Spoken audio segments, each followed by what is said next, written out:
What is the only cryptocurrency that you should invest? DogeCoin! It's the people's currency, you know it's the best. Please buy! The most fun and ironic crypto, that is for sure. So crypto! We're taking DogeCoin to the moon. To the moon! And if a broker says, listen, you can't get rich with Dogecoin, say stonks. But even Daddy Elon knows it's the time to join. Much fun! Cause Fate loves irony. therefore we're passing Bitcoin soon. Elon, Gene, Snoop! Take this little puppy to the moon.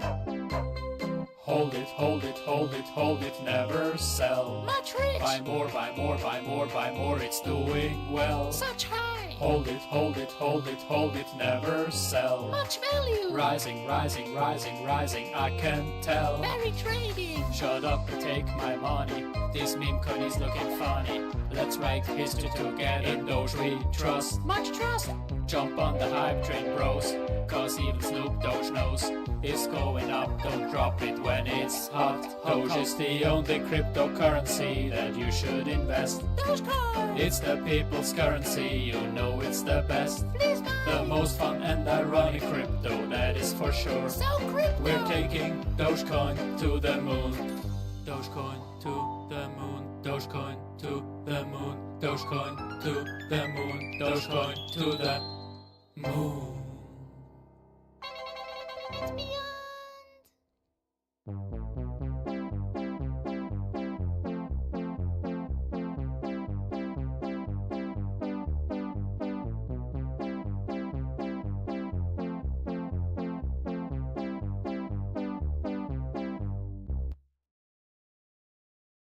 What is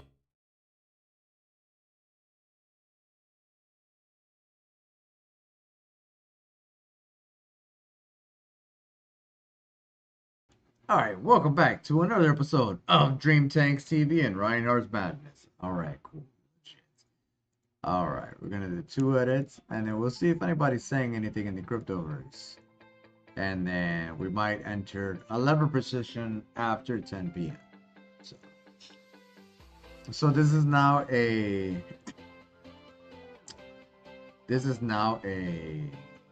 ReinHardt / leverage trading stream. Hell yeah. Alright, let's see if anybody's saying anything. Because people, there's a bunch of people just playing with words, What right? They should be playing with their own What the willy hell? and What the hell? Hold on, wait a minute. What's going on?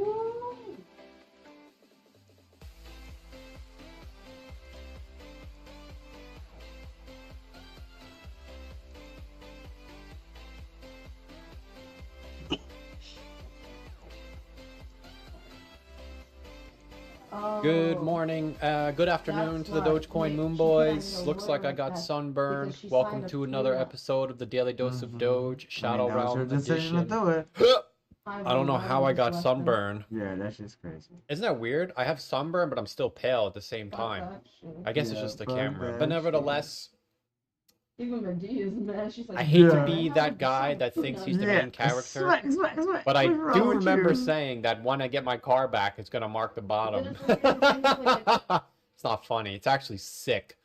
But I did get my car back today.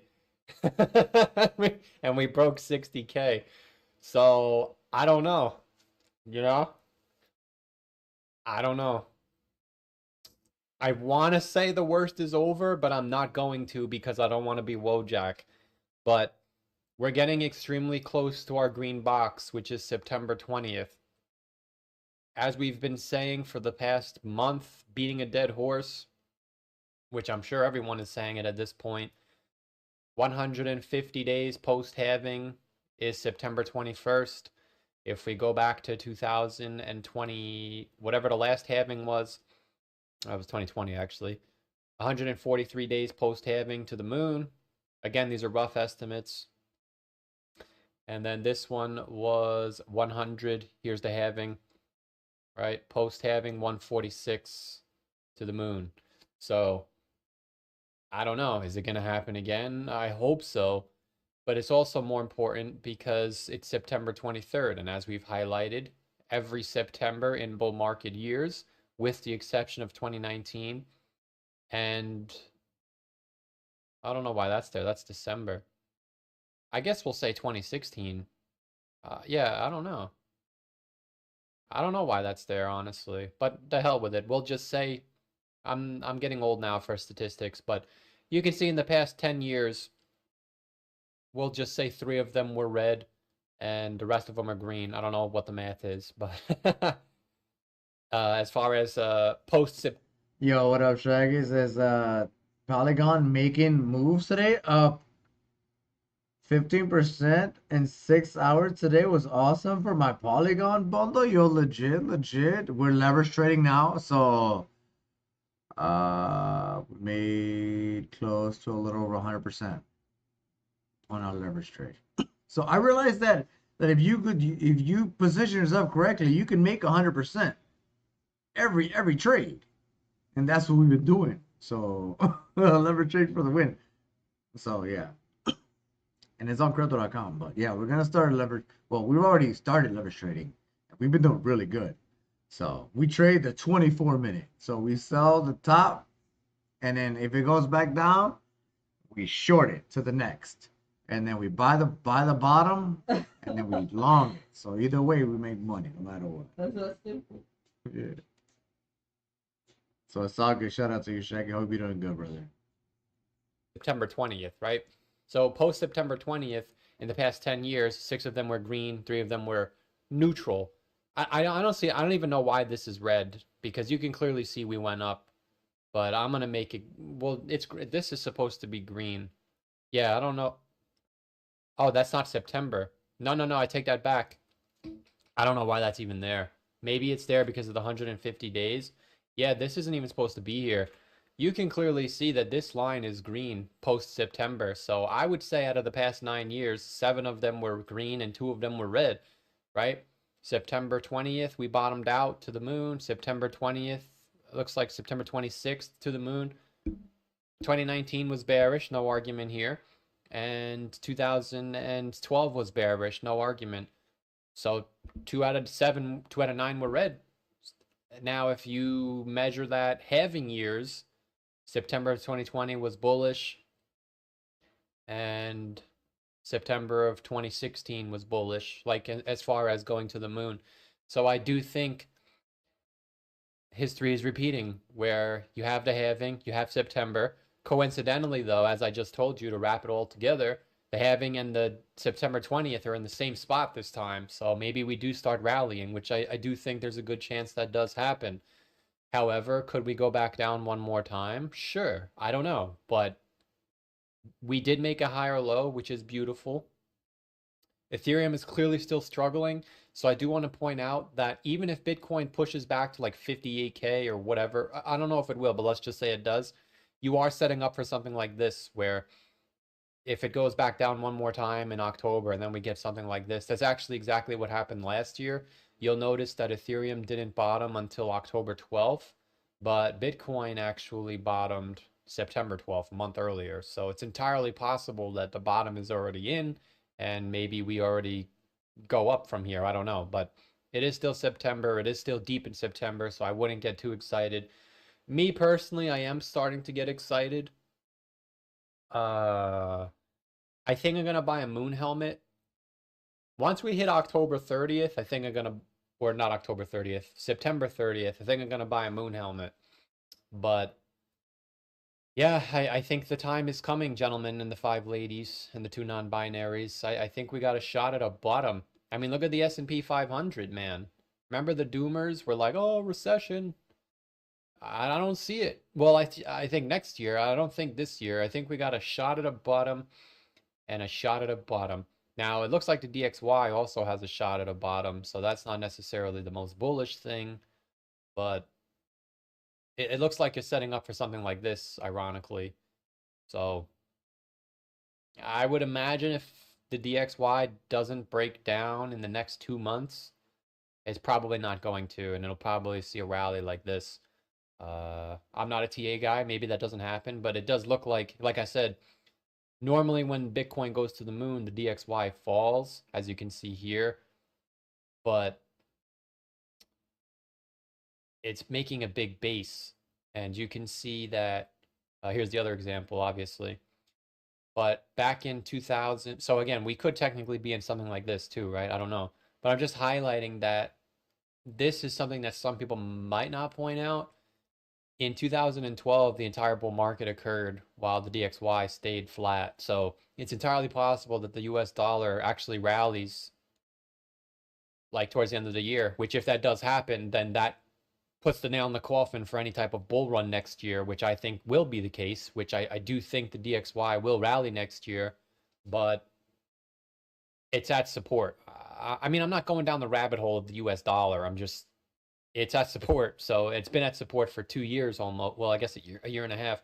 So if it doesn't break down now, it's probably not going to, which means that we're on the tail end of the bull market. So I'm not getting Moon Boy yet. It is still September. I'm getting a little bit excited because it is September 13th. So we got 2 weeks till October. And you know the drill, man and woman and non-Binance. October last year was to the moon. October of 2021 was to the moon. October of 2020 was to the moon. October of 2019 was rubbish. Yes, it was. Well, it was definitely rubbish, but it looks like it went up a little bit and then went down. 2018 bear market, right? 2017 to the moon. 2016 to the moon, so on and so forth. So that doesn't mean October 1st to the moon. It just means October 30th. We should be higher than we are on October 1st. But I guess we'll wait and see what happens. As far as Dogecoin goes, there's really nothing new for me to say. We have been down here for almost, actually, I was going to say 1,000 days. We've been down here for way more than 1,000 days. We're actually at 1,225 days now, it looks like. So you're getting close to like death. Or I remember back in high school, what was it called? Lord Narwhal. Oh, I don't think Lord Narwhal watches the Doge video. Oh, I have a question. If you're still watching this far, so for the mechanics in the stream, I know a lot of you are first of all, a lot of you are millionaires, a lot of you are business owners, entrepreneurs, some of you are physical therapists, doctors, whatever else is out there. For the mechanics in the chat, I got my car back and I still noticed that the wheel is squeaking. However, when I took the mechanic with me for a test drive, of course the wheel wasn't squeaking. And then when they left, the wheel's squeaking again. So my hypothesis is the wheel that's squeaking, I don't even know which one it is, but I think it's the front wheel because it has a little bit more rust than all of the other wheels. So is it possible that my rusted rotor is making the squeak? And it looks like where the brake applies, it's making like a track almost. So is it possible, because the brakes are new, but is it possible, well, they're not new, but they're good enough. Is it possible for the third time that maybe there's a little bit of rust hitting the brake and that's what's making the squeaking sound? Just asking the mechanics in the chat. If you don't know, that's fine. But other than that, I mean, the amount of time that has passed is 1,226 days. If you compare to last cycle, the bull run was already over by then. And I do think, especially again, if you compare it to the cycle before that, that we're probably going to replicate both scenarios where this bull run was over at 1,400, this bull run was at 1,200. So is it possible that this bull run is over between that at 1,300? I wouldn't say it's impossible. I just don't know, right? Obviously, you'll have the moon boys that are saying the bull run is going to last for 1,600 days, like Hulk Hogan's title reign, or not Hulk Hogan, the guy before him, whatever his name was. But I don't see that happening, personally. All right, and then again, I hate to be the doomer, the old man doomer, but if you look at the RSI on Ethereum, it looks like it already topped out. So I think, I mean, look at this. Look at this yellow moving average. It's literally curling down now. And come on, like, give me a break. I understand some people are using the 2019 argument. This is not even close. I would say this one would be comparable here. I think we're over the hill now. I think Ethereum is going to come up for a higher low, or a lower high, and then it's over. And I said yesterday I said that yesterday that it happened last time, but it actually happens every single time. So Again, you make a higher low every single time for Ethereum, right? You can see this is a triple bear. This is actually a triple bearish divergence. This is just a regular bearish divergence. And I think we're going to get it again where we're going to get a, is this a triple? No, we didn't make a higher high. I think we're just going to get a bearish divergence and then it's going to be over. So there's a very high probability, in my opinion, that the top is already in for the RSI, but I don't think the top is in for the price. I think we're going to get a nice little bull run. And obviously when Ethereum goes like this, Dogecoin goes like this, and then everybody gets happy and everybody rides off into the sunset. So still September, can't get excited just yet, but I think we're almost there. As a wise man once said, we're almost there. It's not funny. So enjoy the rest of your day. I'll see you at 10K. None of this is financial advice, and have a blessed day.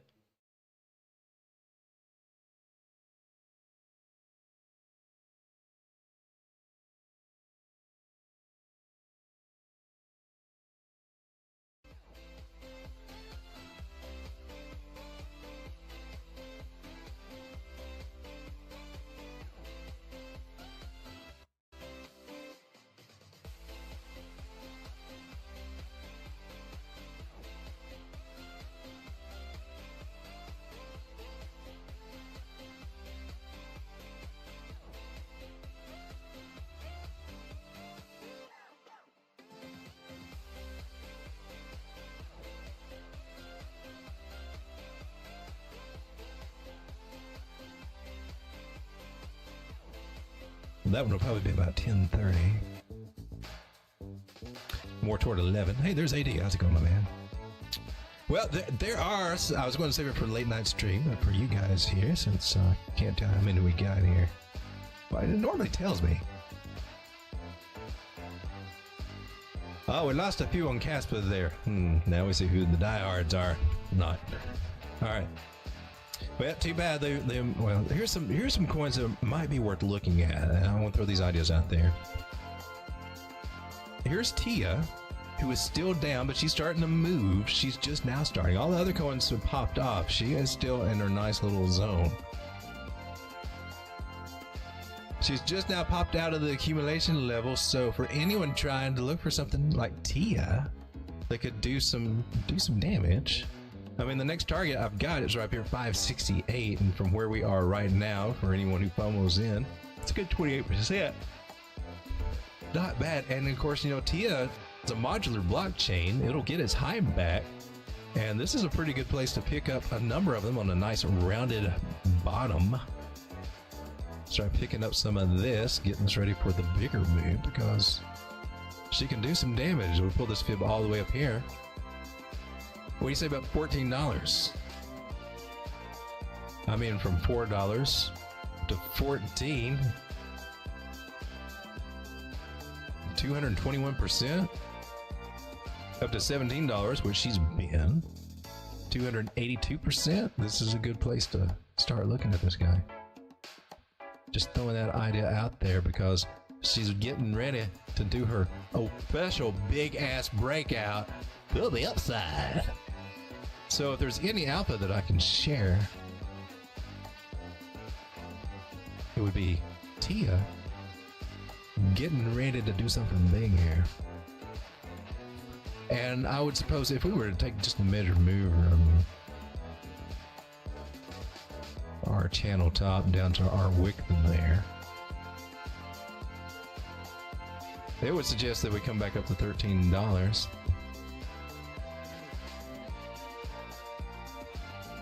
The 618 at 14 looks sweet, baby. I'm just saying. So she's getting ready to break out. She's down at 444, and she can be $14.61.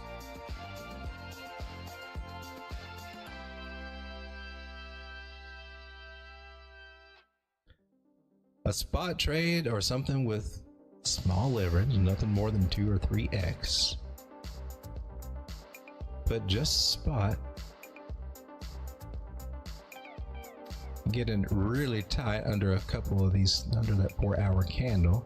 13% stop loss, doable. I'd probably go tighter if it's me, because I just do. But just that alone gets you a nice risk reward ratio of almost 16 to 1. I mean, you put 100, you risk 100. I mean, if you get stopped out, you're out $100. That's what you're risking. And based on your position size, when you get up and cash out, you would have 16 times that $100, which would be $1,600 what you risked.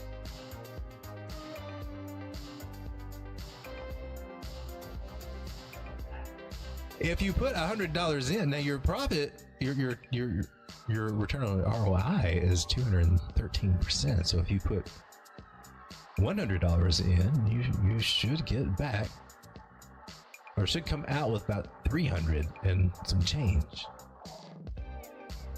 And you take out your initial collateral, and you got $200 extra.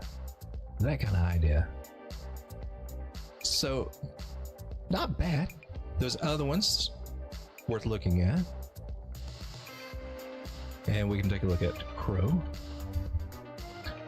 This one hasn't popped off, or it's just now starting to pop off. Same situation. It's at 8 cents.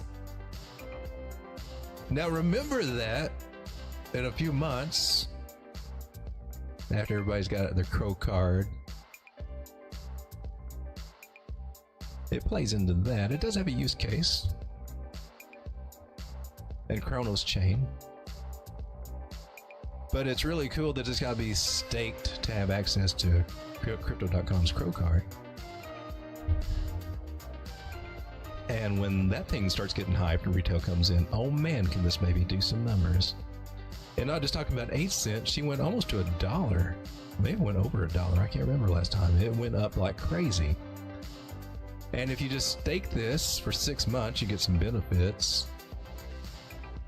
And as well as rewards and everything. And after that, you're free to just, in the middle of the bull market, to sell it whenever you want to. And you sell it when she pumps up to 70, 80 cents. Beautiful. That's just one strategy with a Crow thing. And in the meantime, you take all the perks on your card that you can get from it, cashback, rewards, and things like that. It's a pretty sweet deal. But she's really cheap right now. Cheapest I've seen it in a while. Makes me want to figure out, let's stream out in early. That might be what I do. I got some wallets where I do with DeFi on the Cosmos ecosystem, and I can finagle some things over there and pick up a little bit more Crow, I believe. Speaking of Cosmos, for Crow, yeah, 13 cents might take it a little while. It might be October, November, December before we start seeing 13, 15 cents. I don't know. May not even take that long. We might get a quick recovery here. October, no, December, those might be higher highs for all we know. We might be past these past highs by then. I'm just speculating if it's bullish as everybody expects it to be.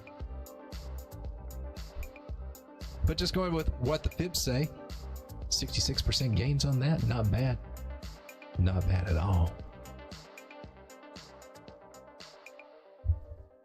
Cosmos. Are you still cheap? You're at 420, man. She was down like 3. She got down as low as 350, man. That I was saying, oh gosh. I traded a few little things for it, but not enough to really. I need to go revisit that one too. Cosmos is going to come back. As a matter of fact, I was going to check her out. Am I logged in? That's not it. Oh, is this it? Just want to take a quick look at the what they're saying about it as a longer term hold idea. It's probably got great trader. It doesn't have good trader scores either. It says itself for traders. Looking over here, fundamental grade 60%, valuation grade 22%. So she's not overvalued, but not way undervalued either, even at $4. Total supply is 390 million, which are all in circulating supply, so there's none to be dumped on anybody's head. Market cap's 1.6 billion. All-time high was 2 years ago. It got $44. It's a 10x on this guy. It did it, and she was around this area too. We did a 10x. All-time lowest 4 years ago was $1.16. So not bad. not bad. This is what I want. I want to see the valuation rate and everything for it. Even if she just goes up to $20, we know 15. It was hanging up 15 before we ever had any serious drops out of it. And it down at 420. So at 420, you gotta pick it up just for that. She's going to have some struggle around $6, but that's a target where she should be going from here. She's got to go back up there, man. This one's not dead. This one's got Binance Smart Chain is built off the Cosmos SDK software development kit. Binance Smart Chain is built off of it. Everything on the Cosmos system is built off of it. It's a layer 0, and it's at $4.20, and it's not going to be. I'm telling you, Cosmos is a dark horse. Smoothest running chains I've ever seen. It does not get the recognition it deserves. Chronos that we just looked at built off Cosmos SDK. I'm thinking Base is too. I'm not sure about that. I also thought I heard something about Base and Rust, so don't hold me to that. But I was thinking there was some connection there. I guess we'd see BNB over there, wouldn't we, if there was.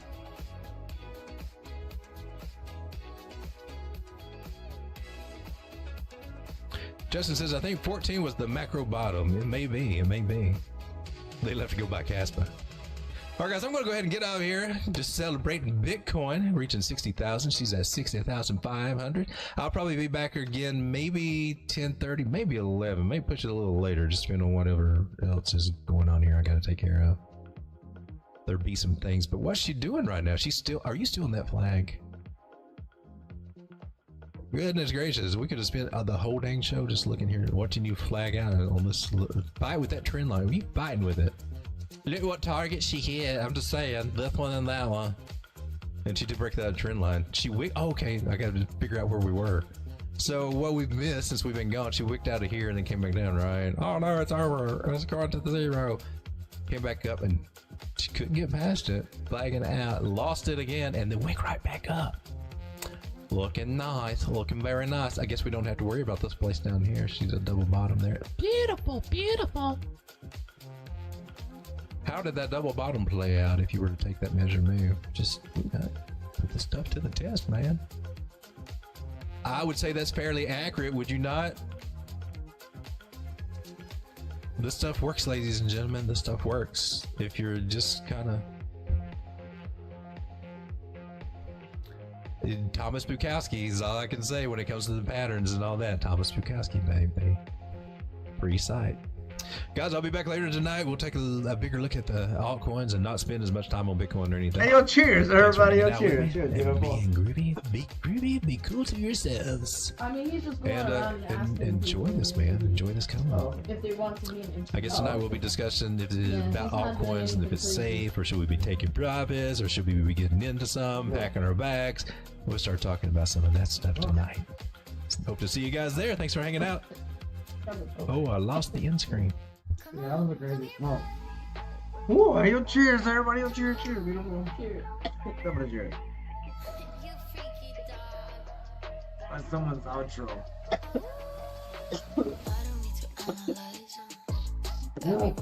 What's crazy? Alright, 1 second here. We'll see if anybody is saying.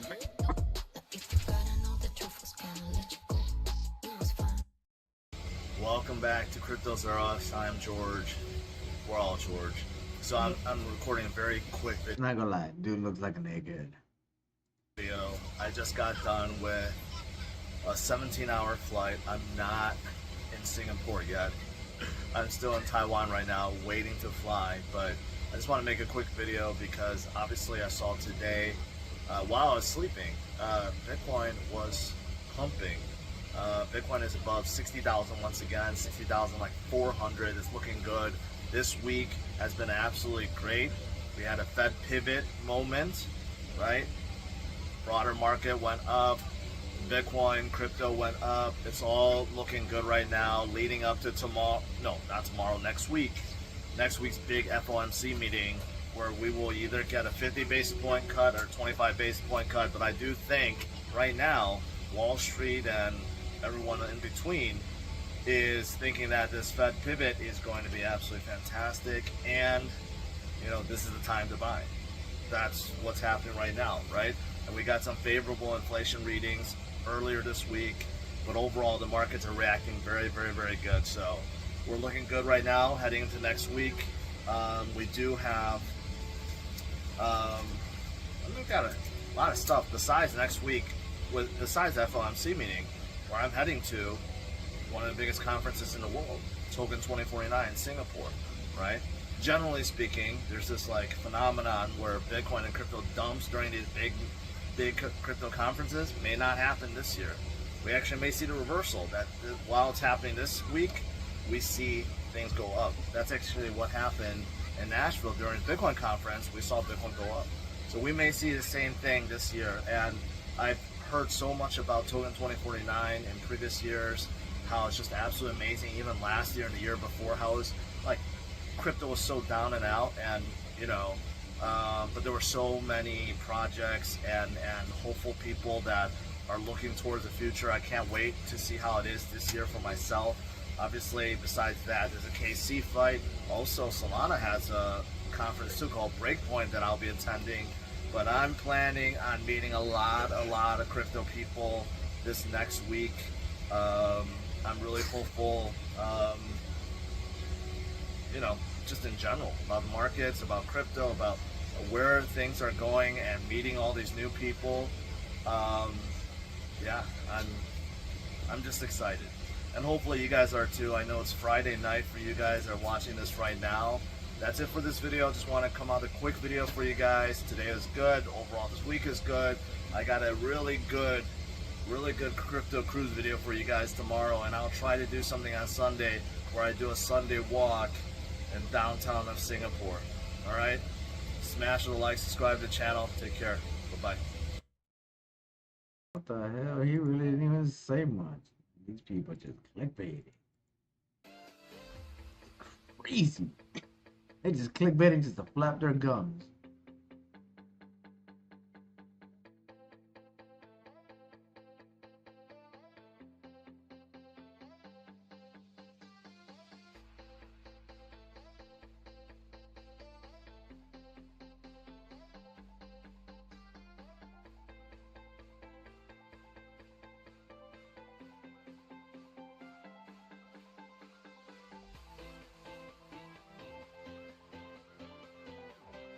Well, holy smokes, things are getting a little bullish in here, and oh boy, we gotta talk about it because something big just happened from the Fed. You gotta know about it, but you also gotta know, what is this potentially gonna mean for next week? Is it gonna stay bullish, or is there a potential oopsie-doopsie coming? Let's talk about it, but first, remember that yesterday and the day before, I made videos saying mega bullish, and then why the Fed is about to explode markets up. And in these videos, I explained that the Federal Reserve has a chance of sticking a soft landing. All they need to do is not F this up by going, frankly, too slowly. The slower they go, the more bearish it is because they increase the odds of a big layoff cycle coming. I know it's not here yet now, but it's coming. Companies are on the edge of layoffs. We'll talk recession in just a moment. So I thought, okay, they got to be dovish here. So they're either going to go 50 and be dovish and by virtue of going 50, or they're going to go 25 and have a really dovish summary of economic projection. So I basically said, all right, they're going to be dovish and markets are going to be happy about that. Now watch the video because there's more detail and I go into the projections, but I wrote why the Fed is about to explode markets up. And literally, I wasn't expecting this, frankly, to happen this quickly. I thought it'd happen next week, but boom, markets shot up today. But it wasn't because of my video. It was because of Nikki Leaks. See, yesterday, we had a 14% chance of a 50 basis point hike.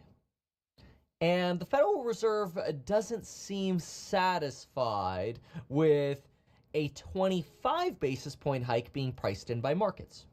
Yesterday, after CPI, PPI data, which remember I said, hey, look, I don't actually think it's bearish. Yeah, you had a little bit of an uptick in airfares and lodging. Who cares? It's a very volatile number. And then you had the super lagging owner's equivalent rent when leading indicators of rent are still saying we're still in trajectory down. who cares, right? And I'm not trying to like, I mean, think about it. I'm a bear, but that's actually a bullish way to analyze that because I think it's the correct way to analyze it. Like, I don't look at stuff and go, well, I'm a bear, so I'm going to try to find the bearish way to understand this. I just look at the data and I go, oh, okay.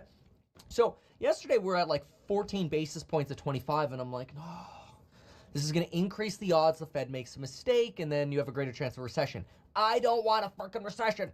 Look, yes, if we have a recession, some of my plays, they're not shorts, are going to do really well, but they'll be fine as well, even if we don't have a recession. You know, I'm positioned for both scenarios.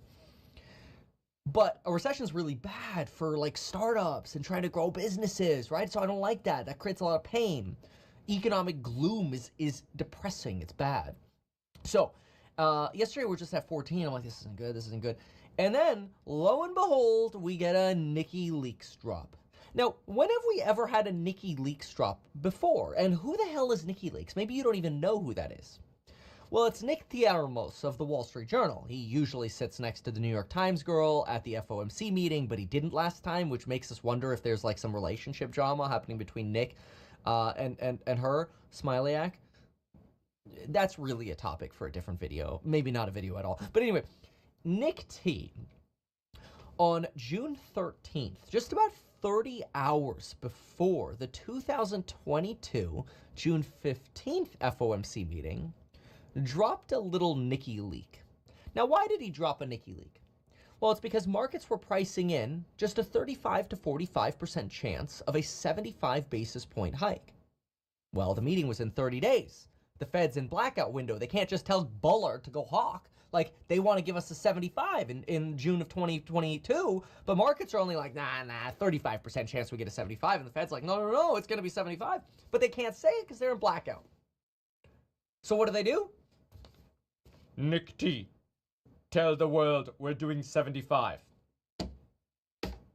Fed likely to consider 75 basis point hike this week. June 13th was at 7:47 p.m. It's like frantically get the article out. Just 30 hours before the meeting. The day before day one of the meeting. Why? First of all, that's why he got the name Nikki Leaks. Second of all, why? Well, they do this on purpose. They do this on purpose because if the Fed sends this signal and then like something breaks, like I don't know, bank fails or whatever, the Fed can U-turn at the meeting 2 days later and Nick T was wrong, not the Fed. So it keeps the Fed credibility high because this is just a journalist saying likely, right? So like there's plausible deniability here that there wasn't some like signal chat or text message or phone call or in-person hoodie meeting. So anyway, then it actually happened again during the banking crisis. During the banking crisis for the March 20th meeting, people were like, oh man, the Fed's not going to hike 25 because of the banking crisis. But the Fed didn't, they bailed out the banking crisis, right? They insured everyone's deposits. So we get this article, Federal Reserve faces tough decision on rate increase just hours before the Fed meeting, and Nick T basically signals that Jay Powell's about to announce a 25. And sure enough, the 25 gets priced in. You know, previously on that June 22 one, we were at 35 to 45% chance of 75. That went to like 95 after the Nick T article. So that's why people pay attention to Nikki Leaks and why we call him Nikki Leaks, because when the Fed's during the blackout period, this is what you get. But you could also get commentary from other people like Dudley. You know, Dudley was the former New York Fed president, doesn't work at the Fed anymore, but Jay Powell might be like, Bill, bump it. And then William Dudley goes on the news channel.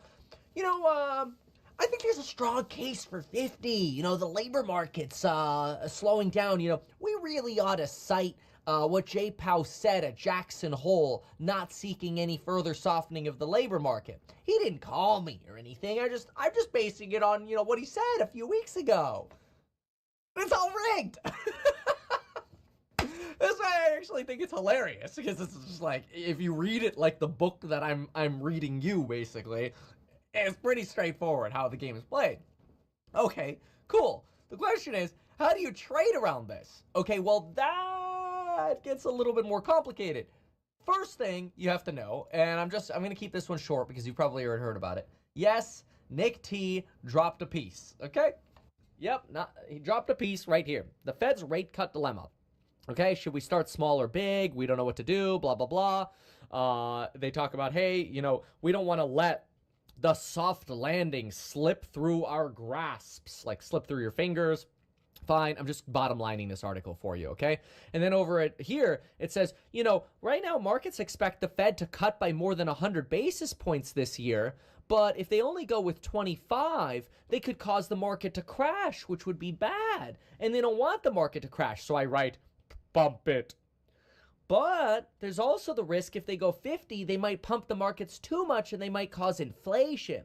So there are some issues, right? So they kind of mention like there's this duality here. And also, if we go 50, let's be clear, that doesn't mean November and December are going to be 50. We're going to be data dependent. Fine. So you could be 50, 25, 25, or 50, 50, 25, whatever, right? Fine. They're basically outlining what the Fed's going to do for you next week. And just in case this wasn't clear enough, just go to the last sentence, okay? Everybody knows the last sentence is where they're like leaving their final thought, which is what they want you to walk away with. There it is. Last sentence. We're at the point where you might say, I could go either way, 25 or 50. This is quoting people. This quote is like you're quoting the doubters at the Fed, right? Where like you got the Esther George or Bullard or whatever, like, I don't know, do we really want, do we really want to encourage 50? Or are we going to go with 25 just to be conservative? And then it's like, actually, we'd be okay with either. But that's not actually the last line. Keep in mind, Bullard not at the Fed anymore, but he still kind of circulates and provides commentary and opinions. So the last line here is, but I think the risk management has shifted to the labor market and favors doing a 50. The last line of the article is, we're getting to 50, boys and girls. This is also somebody else who used to work at the Fed. See, former Fed vice chair. So I'm saying they call up their cronies and they go, do all the interviews and make it seem like, we're kind of 50-50, but we think it's better to do 50. Okay, so we're getting 50, basically. This is what this is, all right? So now the question is, well, how do you play this, right? Like, all right, well, this is a little complicated. In order to understand how to play this, you have to understand the Fed put. Now, this is not the easiest to understand, but I'm going to try to outline it as simply as possible, and then I want to show you where you can get Fed puts. And I'll explain what that is too. First, you have to understand the recessionary cycle. People are like, Kevin, there are no layoffs. No shiitake mushrooms, okay? We're not there yet, okay? This is where we are. We are right here, stage 0. Pricing power wanes for goods and services, and labor becomes more available. We're at stage 0, okay? Then 2 things can happen that are bad. You can have a sustained shock, like, I don't know, a war, a banking crisis, something, an election, something that introduces a lot of volatility, uncertainty, panic, and then you get a market correction, right? These are obviously, frequently go together. If you get a market correction, you get stock declines, companies suddenly rapidly ramp up cost cutting, like Verizon and Microsoft, they're doing layoffs over the next few months. You could get a lot of those. Then the unemployment rate exceeds 5.5%, 2% above the prior low, and then you're probably in a recession. Stocks fall, risk assets like bonds and gold go to the moon. Gold's already rising because of this. Bonds are already rising because of this. Because, frankly, there was a note this morning from some economists. They're like, the futures curve is really starting to price in more of a recession here. Like, the Fed really needs to start moving like now because it might already be too late, right? And then markets basically, in a recession, markets basically continue to fall and bleed out and crash until the Fed capitulates, which they did in 1989, March of 2001, February 2008, December of 2018, March of 2020. At that point, and this is the hard part, at that point you switch from bonds and gold to risk assets at the point of Fed capitulation. That's when you go all in on risk assets, right? Okay, or, so this is in recession. So in recession, you go all in at Fed capitulation. Or in a soft landing scenario, you buy when the Fed comes in with the Fed put, which is basically saying we're going to stop the market from selling off by going, we're going to talk the market up. And this is why I made that video yesterday saying they're going to talk the market up, because if they talk the market up, less odds of going to stock declines, less odds of cost cutting, less odds of unemployment going up. It's a simple game. So the question is that Fed put going to be enough? Now, me personally, I will be clear here, my bullishness level edged up a little bit. I've actually given a heads up of this. Somebody asked me last week, and I've made it clear on videos, that if we get a 50, would that make me bullish or bearish? Because a 50 might signal distress. And I said, no, it would make me bullish. The reason it would make me bullish is because the Fed is actually responding to the problems I'm already seeing. But it might not be enough. We don't know. I think I will have more personal clarity when we get closer to the election. I don't have to wait for the election. I really don't care about the election outcome. You know me. I'm in the middle. The University of Michigan this morning says people are pricing in a Harris victory. I think that's actually going to get a lot tighter and closer as we get closer. Okay? So everybody should do what's best for their own portfolio, obviously. My take is I want to see what happens over the next 6 weeks to figure out, am I going to tilt over 5 on the bull scale, the bear bull scale, or am I staying under? And here's why. First, we have stock blackout periods for buybacks that start today before Q3 earnings. Look at Adobe today. Adobe missed by 1.4%. That's it. A 1.4 percentage point miss. Stock down 8.7%. You get that sort of pain happening in the tech and AI sector, it ain't good. It's that CapEx spending dries up, you're going to have layoffs. It's going to be painful. And indebted companies like Oracle are going to freak out. But mortgage companies might do really well. Wow, who's been talking about mortgage companies potentially doing well? United Wholesale, LDI, Rocket Mortgage. It's still early on these plays, my take.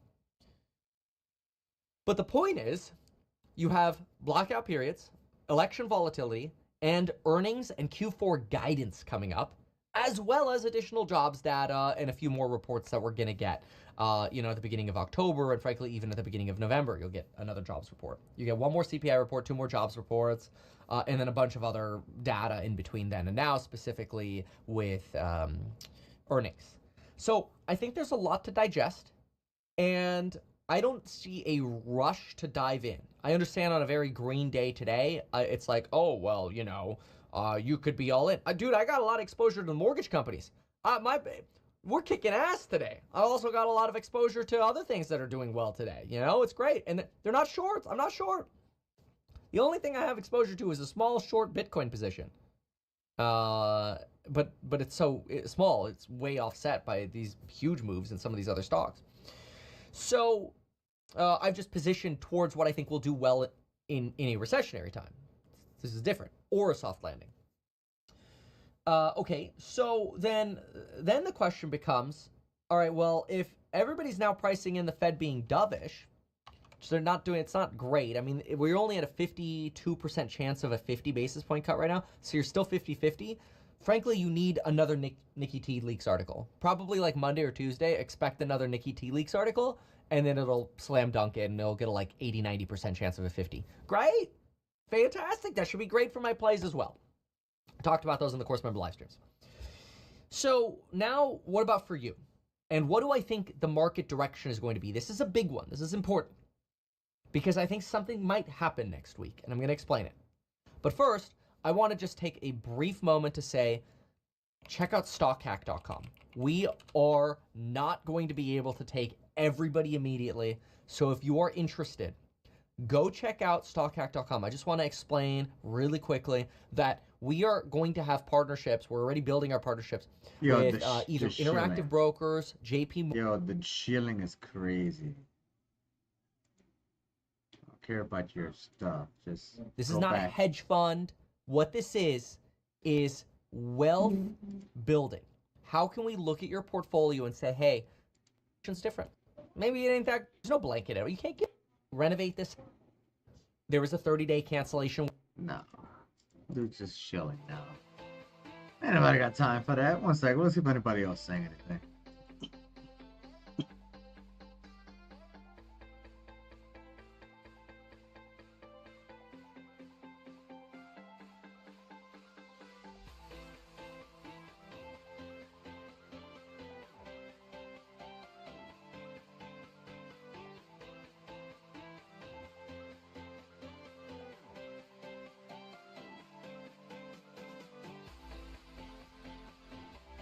After we're back from Singapore, I go on another trip, but we'll go back to our normal. We'll figure, make all that work. But yeah, we'll have some interesting stuff next week. And I think you said there was one more. Yes, we've got one more. Koi Koi. Koi. Koi. And actually, this is a good point. Jas B says, is my 2K followers giveaway over? It's not over because I didn't pull it yet. So since it just hit like yesterday, what I'm going to do is maybe when I'm on the plane in Singapore or something, maybe I'll make another post and let everybody hop on there, because I was digging through the original post and I think it got kind of hammered by bots. So I want to give everybody another chance. And then when I'm back from my trip after Singapore, we'll do a poll and I'll give out 150 to 2 people. There you go. Hey, this chart looks pretty good. This has been around for about a week too. 400, just under 400K market cap, 13K volume, 537 holders. I mean, for a week, the chart has been trending up, from 50K to 389. Let's check out the website. Man, if I like Tron, I would say that's great. It's not even like before when I was saying like, oh, screw ETH or whatever. Like, I don't want to deal with the gas fees and blah, blah, blah. I just really don't like Tron. I'm there with you, but with the volume pushing over there and, there's lots of others that, they're looking for, they want to make some money. They want to get in some projects. And if this is your thing, you're trading on Tron, we aren't right now, probably won't. This chart looks good. Don't know the staying power of a lot of Tron memes at the moment. How many have actually been making it weeks or a month or more?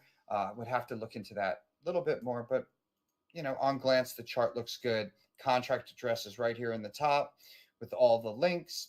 Just under 2,000 people following. It's a new account too, so it matches up with everything for being launched.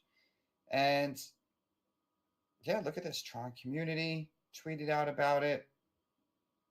And it's a good meme, good graphic, like very well done. Koi fish are dope. Yeah, the only thing that Tron, but that aside, look, they got sitting around waiting for Justin to bend you over. Look at this. They got a space that's going to be coming up to shill and chill, and some giveaways. So they're doing everything that they need to be doing to make this successful. Although it's on Tron, I'm probably I hate saying that. I don't want to knock it as I'm phrasing it, but they're doing very well. And being that I don't trade meme coins, or we haven't traded any, I want to keep an eye on this though. I'm curious a little bit on how well it does. Just regardless, even though I might not pick it up, I want to see people in communities succeed. I want to see people be able to do well. And if you're able to do well off this, you got in early, the community's pushing this and it's making some traction, I'd love to see it, 500K, 1 million, and people come back and say, you know what, you really, really should have traded that. You really should have picked it up when we told you. And, you can't grab them all, but like I said, chart looks good. Things seem to be aligned. Everything's there on Twitter, good website. So, yeah. Yeah, no, despite my feelings about Tron, I fully agree with Scott. Like, no matter what project it is, I want all of you guys to win. It's that simple. Like, I don't want to see any of them go down. I may not like it, or I may not think it's going to do well, but for your sake, I hope it does fantastic. Scottish Crypto here says, Koi investors are the same as MSI and Volt. Fantastic. Hopefully it does play well, and hopefully the Tron ecosystem doesn't turn into what I think it's going to turn into, which is not good. So when I first started getting really serious into the crypto space, like I was buying Bitcoin and stuff like that many years ago. But like around 2020, when I started getting deeper into the crypto space and started transacting and interacting with different ecosystems, Tron was Ponzi scam central. And so ever since then, I've been heavy turned off from Tron. It's just that simple. But no, love to see a chart like that. I mean, it looks absolutely fantastic. Hopefully they can keep it up and it keeps happening. So, but on that note, Scott, how about we do this poll? Yeah, oh shit. Did I really just close the giveaway thing? I actually closed the tab when I went to click on it. Hit reopen last closed tab. See if it loads it back up, right? All right, hold on a second. Shift off for a second. What the, Scott? Yeah, sorry. It's not going to. No, it's not. All right. Well, in that we're gonna have to just pick one at random then.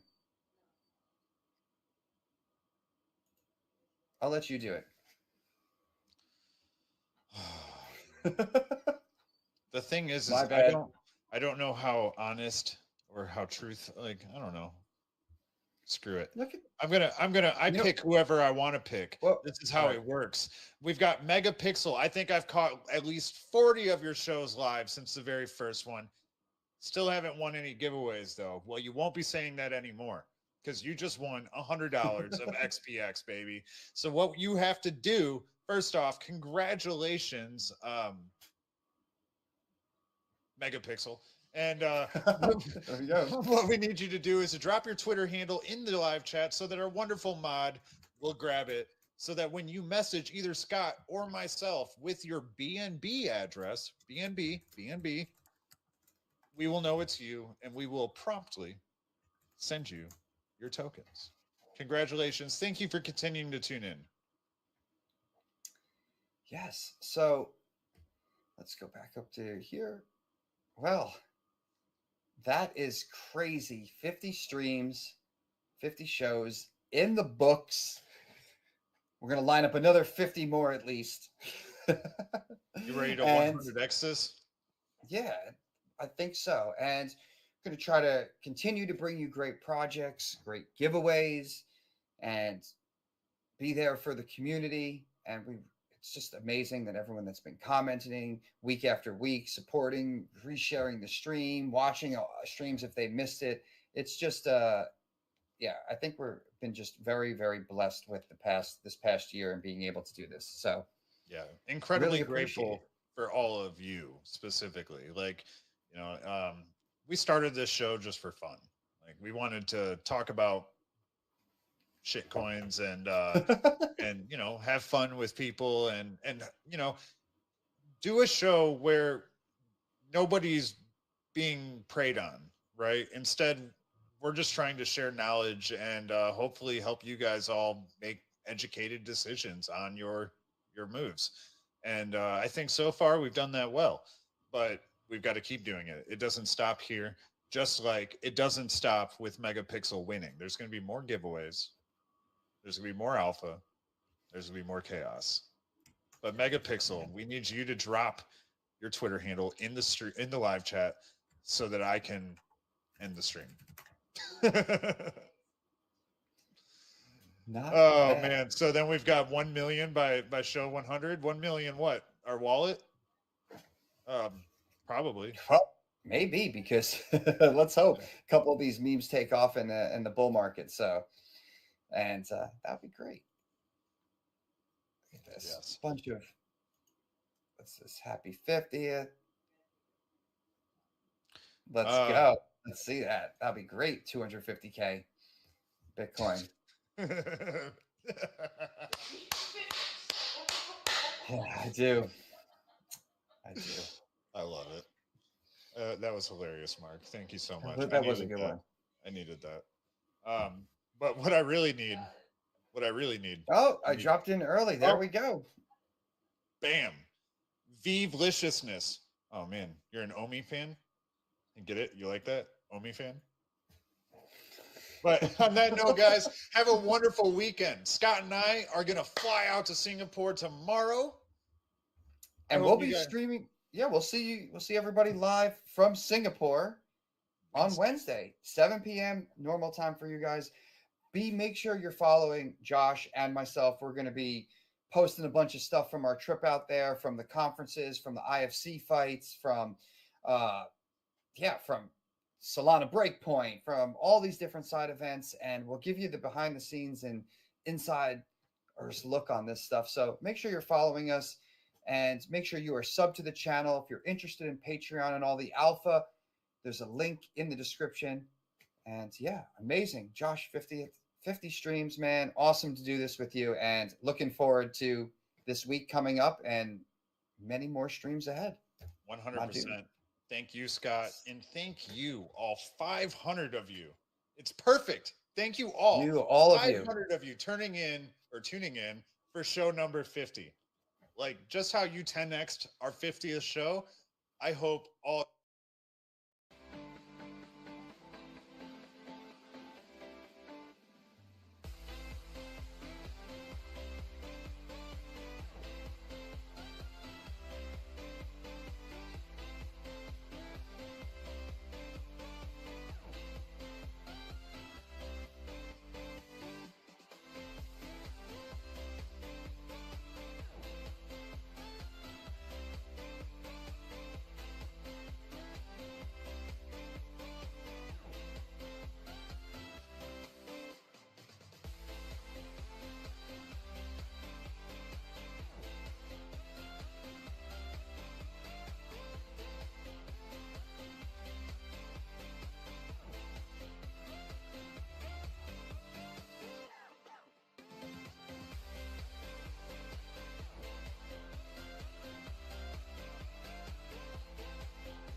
Welcome, crypto fam, to the #1 daily Bitcoin pod. Bitcoin about to retest $60,000. Let's send it. We'll also be discussing breaking news. $90 billion VanEck CEO says Bitcoin will hit 300 asset trading on his platform. Breaking news. $90 billion VanEck CEO says Bitcoin will hit $350,000 per coin, meaning it's heading to the moon, where no man has gone before. We'll also be discussing 3 indicators screaming Bitcoin bull market in the early stages of a parabolic advance, according to this crypto analyst, as well as breaking news. MicroStrategy adds 18,300 Bitcoin and now holds 14.14 billion worth of BTC. Shout out to Michael Saylor. We'll also be discussing this exchange will stop trading all crypto assets almost after a $1.5 million fine cheers, with everybody. the SEC. Cheers, they officially beautiful. settled. We're referring to eToro, by the way, as well as Trump to launch World Liberty Financial crypto platform on September 16th. It's a DeFi project. Here's Max Kaiser's response to that. Number 1, Trump coins purchasing power is mathematically guaranteed to go to effectively 0 against Bitcoin. Number 2, it's centralized garbage, no different than any of the fiat money garbage. It'll get hacked. And number 3, it is not unconfiscatable or uncensorable. Preach. We'll also be discussing Satoshi era $10 million Bitcoin price prediction suddenly emerges from the past. I'll be breaking this down for you. We'll also be taking a look at the overall crypto market. All this, plus so much more in today's show. Welcome, crypto fam. I know I'm streaming early today. What's poppin'? Happy TGIF. Chance, sub JV, got lucky stacking 2x this morning. Congrats, brother. Well done. Yeah, we were from, I think this morning we were in the 57, 58 range. We're already at 60. Practically up 2,000 on the day, so congrats. Shout out Satwise. Congratulations, we got a new mod. That Calloused Asian, W Stream, appreciate it. Juan Espino, welcome, brother. Leash, 10K%, word. Muhammad, salam. Assalamu alaikum, brother. Evan Rivero was poppin'. Leash waked. Hodl Moonbags. Amen. Shout out Beach Guy Dave. What's poppin'? Breaking news. This channel is awesome. Thank you. Smash the sub and the like. It does help out tremendously. We are streaming right now on X, Rumble, and YouTube. I'll be streaming at least for the next 90 minutes. Spread the word. Let people know we're live. And anyone who reposts or comments the stream over on X, I will repost you, shout you out, and follow you back. So enjoy the theme music, fam. Oh my gosh, it's finally almost here. JV is going to talk to us. Crypto news is near. I can't stand waiting. There is no debating. I waited all day, maybe I need a life. But Bitcoin is all I can think about day and night. Hurry, JV.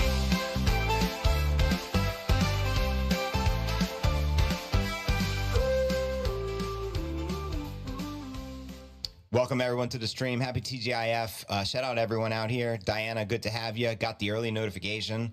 Love to hear that. Shout out Muhammad. Got some predictions here. 150,000 to 370,000 per Bitcoin in play. Then it will Jesus candle to 25,000. Let's go. Shout out Bruno Raber. Good morning from Costa Rica. Pura Vida, brother. How do we subscribe to the condensed version? As long as you're subscribed to the channel, you're good. So how it works, every evening at 10 p.m., we premiere the edited condensed version of the stream, which is just typically 30 minutes in that ballpark.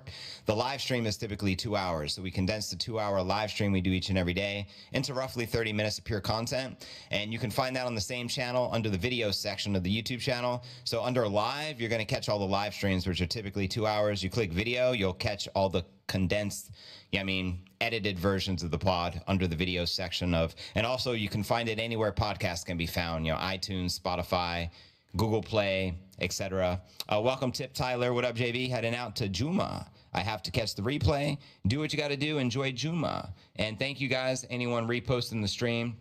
Always appreciated. James Elsey, he says, let's pump. Let's go. Let's get right above 60 G's. It's time. Shit out Statwise Jenks. Appreciate your support, brother, and appreciate you being a moderator. What up, Luke? Good to have you. Good thing I saw this. I know YouTube wouldn't have notified me. Exactamundo. I just followed you back, High Priority Network, and just reposted you. Thank you, thank you. And you guys are going to notice I pinned the stream at the top of my profile, so it's easy to find on X. So as you can see here, just go to my X account, hit the heart, repost it, and if you put a comment or a quote, I promise I'll repost it and shout you out, and we'll get more eyeballs on the stream. Let's send this mofo above 60 G's. It's time. What's poppin'? Good to have you here as well. Love the price rise. Amen, Joseph. It is a beautiful thing. We love when the price action is pumping. That's when things get exciting. We need to retest the current all-time high. We got to get above 60. Then we'll head back to 70, 73.8 is current price discovery. I think fourth quarter, things are going to be very lit. Let's go, 60 G's. Send it, Diana. Juma is not in the Quran, just like the 5-time prayer, says Muhammad. Right on. So stay back and watch the show. Well, enjoy the show. We do got a lot to share, a lot of exciting news as always. So without further ado, if you're new to the channel, very important to smash the likes. Go ahead and subscribe. Then hit the bell icon to turn on all notifications to receive daily premium crypto news alerts every day, just like this. Today is pod episode 1756. I'm your host, JV. It's September 13th, 2024. Welcome, everyone. Let's kick it off with our market watch, as we do each and every day. We got Bitcoin pumping right before I went live. A nice little pump action. We're up over 2,000 on the day, about to retest 60,000. We're currently at 59,800 according to Coin360, up 4% on the day.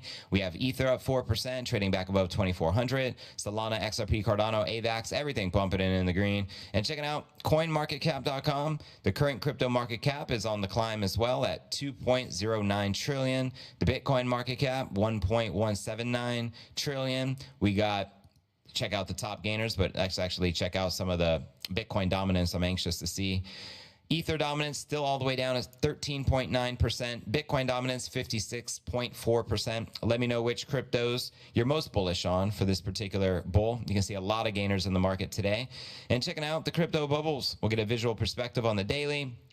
Like 90 to 95% of the market in the green, which is nice. And zooming out on the monthly, get a more broader perspective.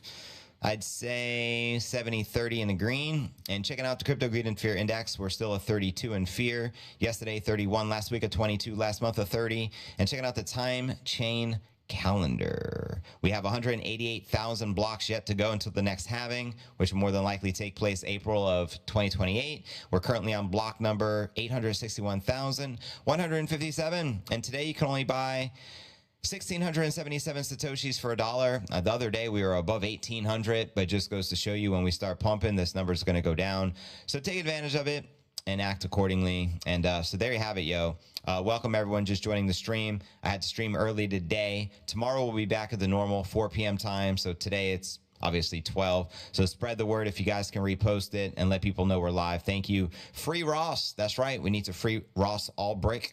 That's something Trump says he'll do on day one if he is elected, alongside firing Mr. Gary Gensler. No hair Gare, no Claire Gare, the SEC. Rudy, it's all up from here. Buy the pullback and profit on the way up. Amen. Shout out Zach Hudson, 60 G's by the end of the show. Speaking of 60 G's. Bitcoin, 60 G's, 60 G's. Buying opportunity for fifth level 60 G's. What do you think, JV? Oh, by the biddy, who cares about a roaring kitty? A boring kitty, not me, I'm for the bitty. Shout out Zach Hudson. I just followed you back, brother. You put Happy Friday on the post. Appreciate that, TGIF, yo. Shout out Fireman Fred, James, Ostman, and the rest of you guys. Thank you for sharing the stream. I'm for the Nippinator, I'm for Nipsey, not for the weirdo. And I can't forget Short Coin. Thank you. Kit kat, kitty cat, a kitty cat, I'm for stacking the sats. Stack the sats, ain't no thing, baby, it's a chance to stack those sats. A chance to stack those bit T's. Yeah, 60,000 by the end. Very probable today. Chance to stack those big T's. Baby, you never heard about me with another coin. So Cospa King put Trump supporter here, but I don't like that he is doing a shit coin. Not smart. Agreed. Bitcoin on my mind, on my Bitcoin, and my Bitcoin on my mind. 60 G's, 60 G's, a buying opportunity. And on Bitcoin, Bitcoin. But I don't sweat it because. And shout out Chandy, by the way. She's the one who produced most of the music we play on the stream, including the 60 G's classic, the theme song. Make sure you're following her over on YouTube. She just put up a new video. We'll premiere it a little later on the Rumble. Pretty lit. Thanks, man. You're very welcome, Nashoba. Good stuff. But anyways, we got a lot to cover, so let's dive right in with today's Bitcoin technical analysis. We'll check out the charts where the price action is likely to go next. Headline reads, Bitcoin make it or break moment. Hangs on 46 Bitcoin price support, according to ARK Invest Research. Well, let's see how this plays out, yo. Bitcoin is at a make or break as it faces a duel with crucial support. New research warns. In its latest monthly report, U.S. investment management firm ARK Invest said the key Bitcoin price levels are now 52,046. Ironic, considering we're right on the cusp of 60,000 at the time of the live. But Bitcoin has failed to bounce significantly after finish to August, down nearly 9%. ARK Invest summarizes, there's plenty of bulls to worry about. Bitcoin is no longer respecting classic bull market support levels in the form of the 200-day moving average and short-term hodler cost basis, defined by the report as 63.7 and 63.2. respectively. The chart showing mean reversion levels leaves the on-chain reversion level near 46,000 as the last chance, with ARK defining its overall stance as bearish, quoting them here. Currently, Bitcoin's most important price supports are at 52 and 46. The latter confirmed by its on-chain mean is the red line in the chart, which you can see on your screen. And now, just like the short-term hodlers, the term given to Bitcoin's more speculative hodler cohort, institutional investors also face unrealized losses. Hodlers of the U.S. bought Bitcoin ETFs ARK calculates risk being in the red 8 months after launch, quoting them here. At the end of August, the estimated cost basis of the U.S. spot ETF participants was higher than the Bitcoin price, suggesting the average ETF investor may be at a loss, according to them here. And despite the gloom, positive aspects of the current market landscape, have emerged. In fact, there's a lot of bullishness right now. ARC points to the Bitcoin price drawdown sticking to historical norms, low levels of the short-term hodler liquidations, and favorable macroeconomic conditions amongst the reasons for optimism. Bitcoin MVRVZ score, which compares the market cap to the cost basis, also remains in bull market territory. Quoting them here, at the close of August, the MVRVZ score was 1.6 relative to the mean at 1.42. The means serves as a demarcation point between the bull market and the impending bear market. So like the line in the sand, right? The tipping point. Bitcoin traded at 58,000 roughly like an hour ago, but we're already close to 60, looking to retest. So let's pull up some of the live charts. But I also want to point out here, $90 billion VanEck CEO says Bitcoin will hit 350,000. He just shared this on Fox Business. So let's send it. And pulling up some of the live charts via TradingView via Coinbase. I'm sure we got a lot of bullish targets here today. This is the 1 hour. We got that blue bullish target sitting at roughly 64,000. We also have a downside target sitting at 52.5. And we do have a rising wedge formation, which you can clearly see. And zooming out, we'll check out the 4 hour and we'll work our way back. 4 hour chart again, this live and in the flesh. Look at that big green candle. Godzilla, send it. We do have a target sitting at 63.7. And we also have a downside target here sitting at 52.6. And let's check out the daily chart. I'm sure they're all going to be bullish today. Here's the 1 day. Yeah, look at that. 1, 2, 3, 4, 5, 6 out of the last 7 daily candle closes have been green, and impressively green. Only a itty bitty ready in between 3 days ago. So that's looking good as well. But we do have a downside target to be aware of at 47.7 here on the daily chart. And zooming out for the weekly, we do have that sexy cup and handle target sitting at 125,000. My prediction is we likely hit this in the 4th quarter of this year. Let me know if you agree or disagree. And zooming out, we'll check out the monthly chart right here. And do you think the month of September will close in the green, or do you think the historic previous, every September, typically on average, we go down roughly 5%? Let me know your thoughts either way. It's been sideways the majority of this year, but the beginning of the year, we did have we were very bullish beginning of the year. We had 7 green consecutive monthly closes, and then it's been trading sideways since, but we'll see how this plays out. And we all know the 4th quarter is right around the corner. So there you have it, yo. Welcome everyone joining the stream. Let me know what's good. What up, fam? Shout out Mexica Hodl. What's up, Mexica? Good to have you on the stream. Don't forget to repost the stream over on X. And if you guys can do that with a quote, I can repost it. Let's see how many people we can get live and in the flesh. You'll notice it pinned at the top of the profile. 60 G's in play. Let's go. It's just pathetic to let it get me involved in that sell on the dip crowd, sell on the dip crowd, dip sell, dope sell, no sell, no Bitcoin sell. I'm no sellout. Bitcoin, Roger out, Roger out. Yes, exactly. Instead of saying hide your kids, hide your wives, we're going to start saying hide your dogs, hide your cats.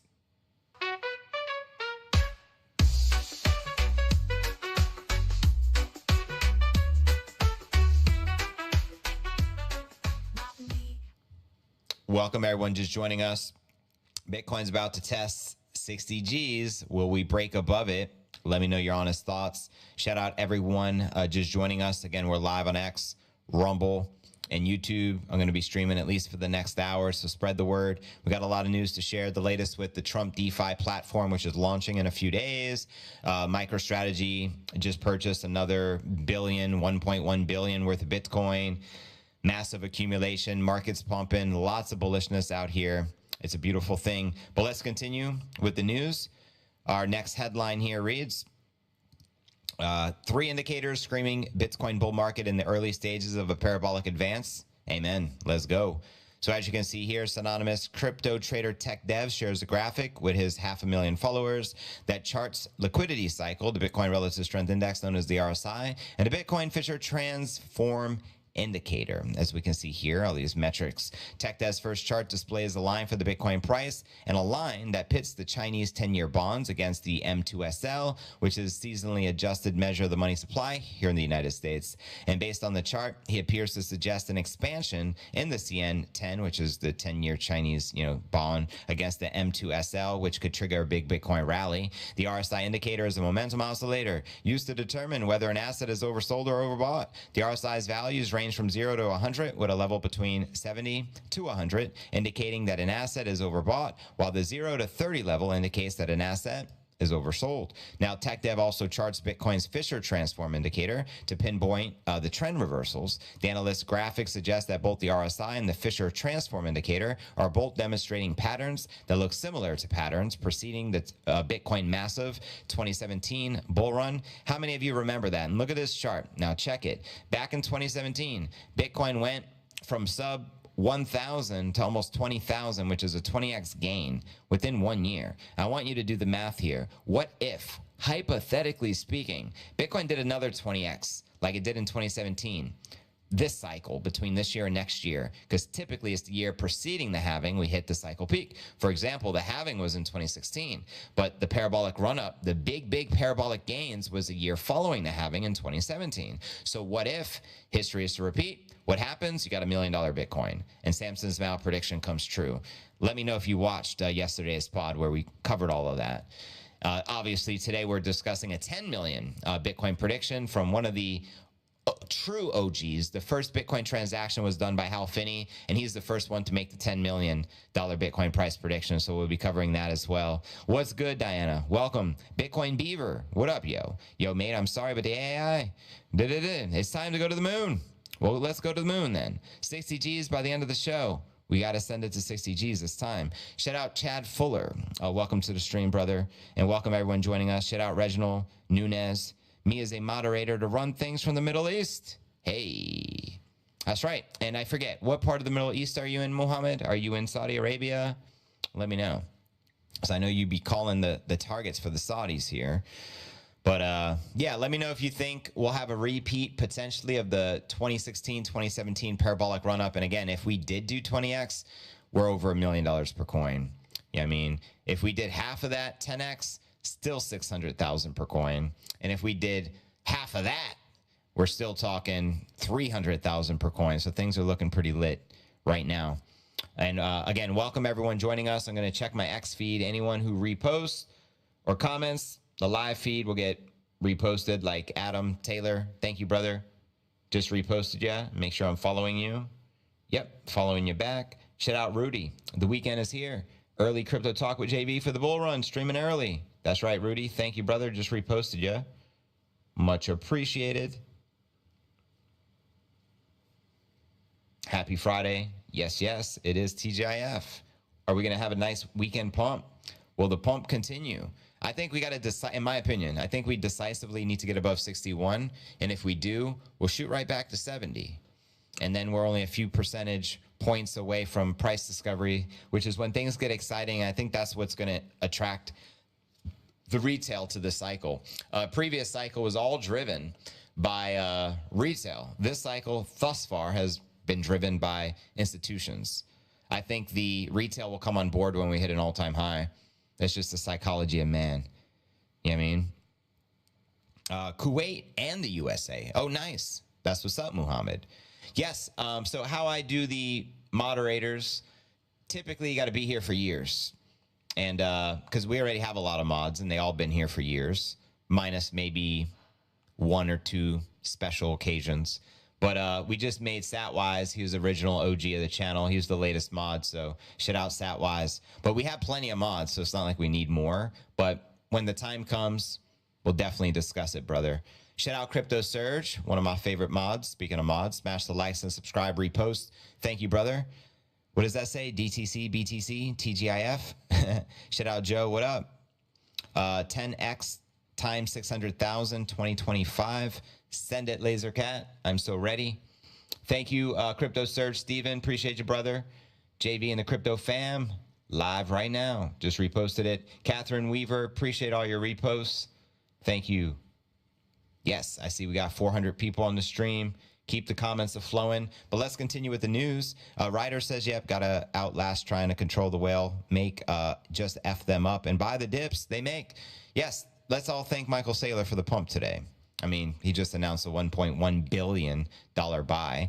Bitcoin still up 2 Gs for the day, but let's continue with the news. Here's the latest. Speaking of the Giga Chad, the headline reads, MicroStrategy adds 18,300 Bitcoin, now holds 14.14 billion worth of the biddy. That's right. MicroStrategy, as we know, is a publicly traded business intelligence software company, announced the acquisition of approximately 18,300 Bitcoin between August 6th and September 12th. The company's Form 8K to the US SEC states that the purchase, worth $1.11 billion. Now, we all know that's a divine omen. I love those ones. Was made at an average price of $60,400 per Bitcoin, including expenses and fees. The firm, led by renowned CEO Mikey Saylor, has continued to expand its holdings of Bitcoin over the past 4 years after making its first purchase on August 11th. Another divine omen of 2020. And as Michael Saylor shared here, MicroStrategy has acquired 18,300 Bitcoin for $1.11 billion at $60,408 per Bitcoin and has achieved a Bitcoin yield of 4.4% year to date. Or quarter to date, QTD, and 17% year to date. As of September 12, 2024, so as of yesterday, they now hodl 244,800 Bitcoin, acquired for $9.5 billion at 38,500 per Bitcoin. Not too shabby, almost up double. Now, the company's recent acquisition increases Bitcoin holdings to approximately 244,800 Bitcoin, as I pointed out, worth over $14 billion. And their average purchase price, not too shabby, at 38,500, with a cumulative investment of around 9.45 billion in Bitcoin, means they're up roughly 5 billion in profit. Unrealized profits, that is. Now, MicroStrategy's aggressive approach has sparked debate and praise from financial analysts over the years. But the firm has not slowed its acquisition of the biddy. The funds used to purchase this latest 18,300 Bitcoin were raised through selling its company shares, enabling through a sales agreement with several financial institutions on August 1st. And according to the SEC filing, MicroStrategy has raised approximately $1.11 billion by September 12th from selling an aggregate of 8 million shares under the sales agreement. The capital raised from the sale of these over 8 million shares was directly allocated to expanding the firm's Bitcoin holdings and increasing its portfolio size. Now, MicroStrategy trumps Buffett's warning. On August 10th, MicroStrategy held 226,500 Bitcoin, worth almost 14 billion in reserves, acquired at an average price 37,000, and the value of MicroStrategy's stock rose by around 1,000%. It's been crushing. I think it's one of the top performers in the S&P since August of 2020. And Max Kaiser says Michael Saylor's the employee of the month. So shout out Mikey Saylor. Over 16.25x returns. So yeah, even MicroStrategy has been outpacing Bitcoin's growth.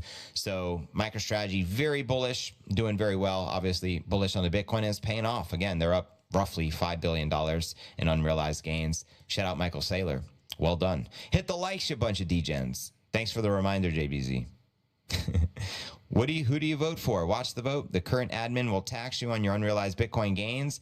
DJT is the only way. Well, straight up, they don't even hide it. They straight up say, yeah, we want an unrealized gains tax, which would be mind-boggling. And not only that, but they want to double the capital gains tax and add additional taxes on top of taxes so that you become a slave and you can just work for free. How does that sound? Because that's ultimately what they're trying to do to you. But are you not surprised? Did you know you can buy a stock, MSTX? It is a small 1.75 leverage long on MSTR. Didn't know that. Thanks for sharing, Guido. So how is it going, y'all? I finally have electricity after the hurricane. Whoa, where do you live, JBZ? And which hurricane were you referring to? Happy to hear you got your electricity back. That's important.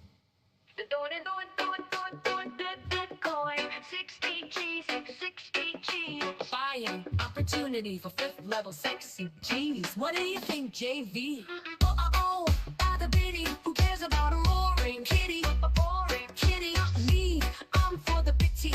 I'm for the Nippinator. I'm for Nipsey. Shout out to the Nippinator. Pump the likes for Nipsey. Thank you, Rudy, for the repost. Find out why crypto's going back up. Much appreciated. Let's get to 60 G's. Amen. Mexico hodl. 60 G's incoming. Best Bitcoin room on X. I appreciate that, brother. just reposted your stream comment. Shout out Rudy, just reposting everything right now. You guys are awesome. I see we got about 500 people on the stream. Good stuff. Yeah, Hurricane, was it Francine? Yeah, where was that? New Orleans. Oh, snap. When did that hurricane hit? Was that just recent? It wasn't on my radar, so I didn't know about it. But hopefully you guys are doing okay. The Nippinator indicator, did he do something yesterday? I think he's downstairs. He smells food. Rock on, JD. Right on. But, yeah, I mean, nice pumpage. I just hope the pump continues throughout the weekend and we can decisively get above 61. That would be nice. 2 days ago, he gave the hurricane. 2 days ago. Yeah. Well, be safe out there. It is hurricane season. We were close to getting a direct hit a few weeks ago, and still half the island's power went out here in Puerto Rico. But I was fortunate it didn't hit directly, and it was more like a tropical storm when it passed us. Then I think it expanded into a hurricane. But you got to be careful out there. But anyways, let's continue with the news, fam. Our next story of the day, the SEC did a settlement with eToro, or eToro did a settlement with the SEC, I should say. And I don't think they could promote anything except like the core cryptos, which is interesting. I wonder if other exchanges are going to follow suit with this. And speaking of the Nippinator, he says hi. He heard his name, so he ran up here. Smash the likes for the Nippinator. Repost for the Nippinator. We may get a new Nippinator indicator. You never know. But the headline here reads, this exchange will stop trading almost all the crypto assets after a $1.5 million SEC settlement. So yeah, within the next 6 months, the U.S. arm of the financial services company eToro would seize almost all crypto asset trading on its platform due to a new order from the SEC. The shakedown continues, folks. According to a press release from the SEC, eToro has violated federal security laws since at least 2020, and as a result, the exchange would pay a fine of $1.5 million and make a limited set of cryptos available for trading. The SEC accused eToro of operating as an unregistered broker and clearing agency and facilitating the buying and selling of crypto assets as securities on its online trading platform. While the exchange offered these services, it failed to comply with the registration provisions of the federal security laws. And in line with the settlement, eToro has agreed to cease violating federal security laws. Henceforth, the exchange will only offer Bitcoin, Bitcoin Cash, and Ethereum to its issuers. That's all. I don't know how many trading pairs they currently have, but I would assume a lot. So Bitcoin, Bitcoin Cash, and Ether, which is an interesting choice, including Bitcoin Cash in there. But I guess everything else is being deemed an unregistered security. Ethereum got the green light. Bitcoin and Bitcoin Cash, that's it. So following the SEC order, eToro's customers have only 180 days to sell the other assets that are to be eliminated from the platform. What is that, 6 months, a half a year? Or the exchange will liquidate the cryptos and return the proceeds to the users. The SEC said the online trading platform neither admitted nor denied the allegations, but just agreed with the settlement. Quoting them here, by removing tokens offered as investment contracts from its platform, eToro has chosen to come into compliance and operate within our established regulatory framework.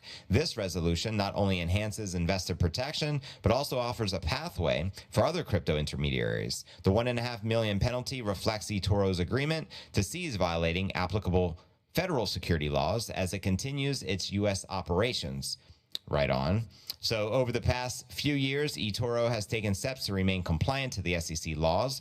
In June of 2023, the exchange imposed restrictions on several crypto assets classified as securities in the agency's lawsuits against Coinbase and Binance. The assets included Algorand, Decentraland, Dash, Polygon, and notably, the firm had already delisted XRP, Cardano, and Tron for several reasons months prior. Meanwhile, eToro is not just facing regulatory heat from the SEC, also the Australian Securities and Investment Commission sued the platform last month for harming investors through their products. So the shakedown, Operation Crypto Choke Point, continues. That's kind of crazy because if it happens to them, makes me think, what's to stop it from happening on all the other platforms? So something to consider. Crazy, right? I even believe on X, they're partnered with eToro. So when you type in Bitcoin and you see the charts, that's from eToro. They have some sort of partnership with X. and now the SEC is targeting them. Respect the pumpamentals. Exactly, Joe. You nailed it. 60 on the way. Send it. Let's go. I love you to the end of the time, baby. And I'm so proud for you embracing Bitcoin. To my best Satoshi disciple, Cosmic, what is that? Soti. Right on. Everyone embracing the biddy. We need the Nipinator token. Then the SEC will go after the Nipinator. That's not good. Hello, fam. Shout out Bone Daddy. Welcome to the stream, brother. Welcome, everyone just joining us. We're streaming on 3 platforms right now. I see we got 600 people here. We're on X. We're on Rumble. We're on YouTube. I'm going to be streaming for the next hour. Still got a lot of news to share. The combination made my funds bleed on a Friday. Precisely, Sammy. Shout out Sammy G. Welcome to the stream. See how close we just got to 60? It's pulling back a little, but we got to break through. We need your help. Repost the stream. Spread the word. Hide your cats. Hide your dogs. And do what you got to do. And respect the pump while we're at it. Not for the weirdo cat, kitty cat, a kitty cat, for stacking the stats, stack the sats. Ain't no thing, baby, it's a chance to stack those sats, chance to stack those bitties. You gotta love that. You went to lunch and Bitcoin pump. Have more lunches. Let's go. Happy Friday. Shout out Don George. Welcome, brother.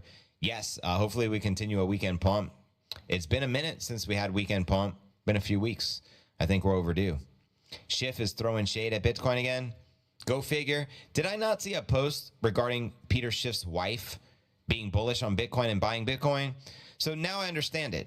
Peter Schiff is more than likely, I'm assuming, I'm speculating, he's probably a Bitcoin whale through his wife and son. He bashes it to like make money selling gold or something. I'm speculating. And then his whole family buys the Bitcoin, and then he says, I'm against it, I hate it. And then he gets all the free publicity, and we're talking about him every day.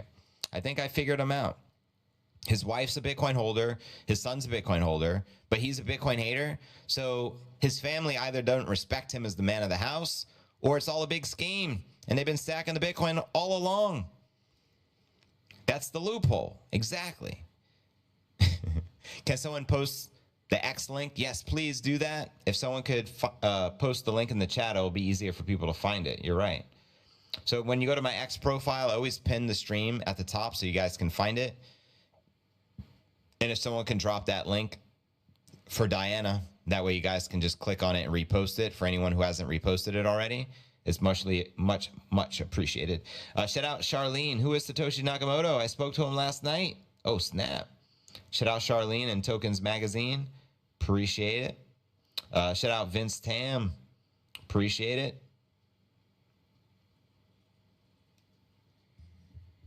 Sounds like what does that say? A Dumo move?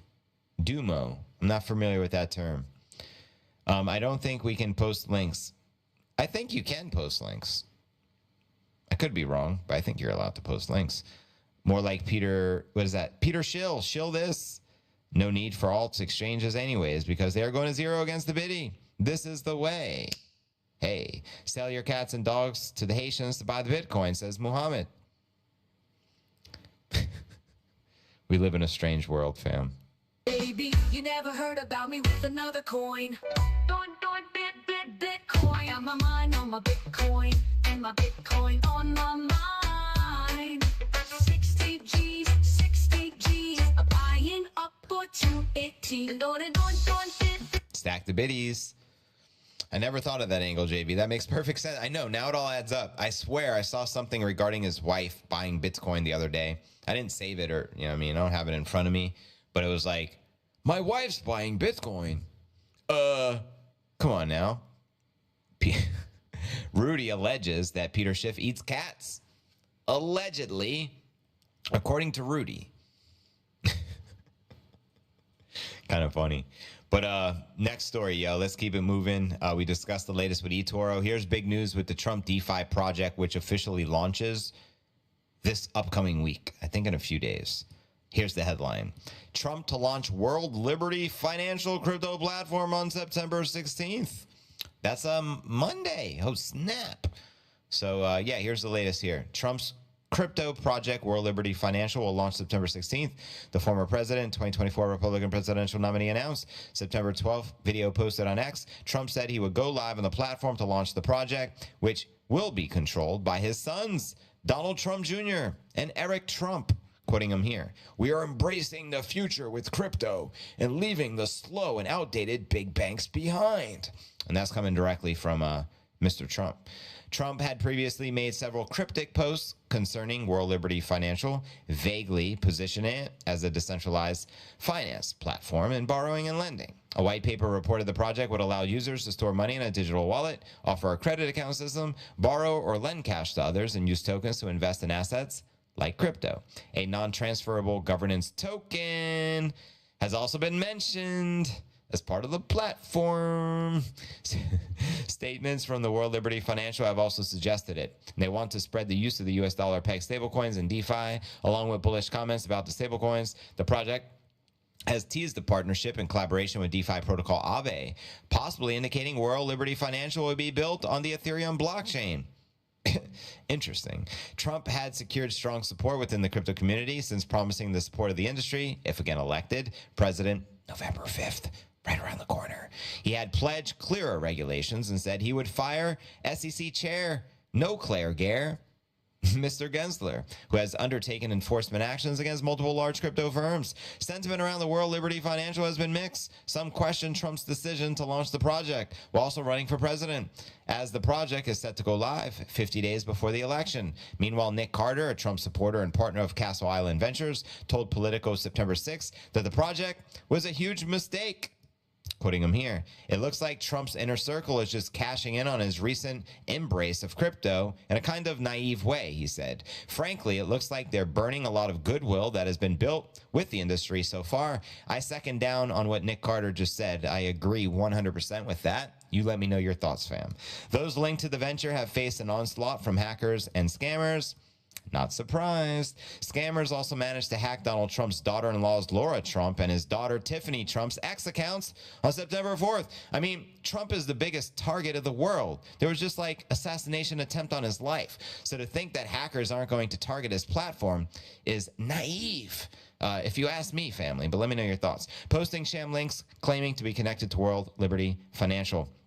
Now on August 30th, the World Liberty Financial Telegram group had to denounce a series of fake ads and giveaways attempting to profit from the hyper. And with AI nowadays, how many deep fake AI things are going to be scamming people now using Trump because he has a platform? Kind of like it's a conflict in a lot of ways. To me, it don't make any sense. I think it's going to end very badly, and I'm just going to throw that out there on the record. I don't think this is going to end well for the platform or Trump. And let's come back here. Remember, I said this on September 13th, 3 days before the launch. Now, on August 8th, Eric Trump had to clarify that Restore the Republic meme coin was not affiliated. See, people are so confused. It's insane with the World Liberty Financial after it surged 155 million within hours of the debut. Now, respect to Max Kaiser. Here's his thoughts. Because Eric Trump put, "Crypto is the future. I'm all in." And then Max Kaiser responded, "Number one, Trump's coin purchasing power is mathematically guaranteed to go to effectively zero against Bitcoin. Number two, it's centralized garbage. No different than any fiat money garbage. It'll get hacked." I definitely think it'll get hacked.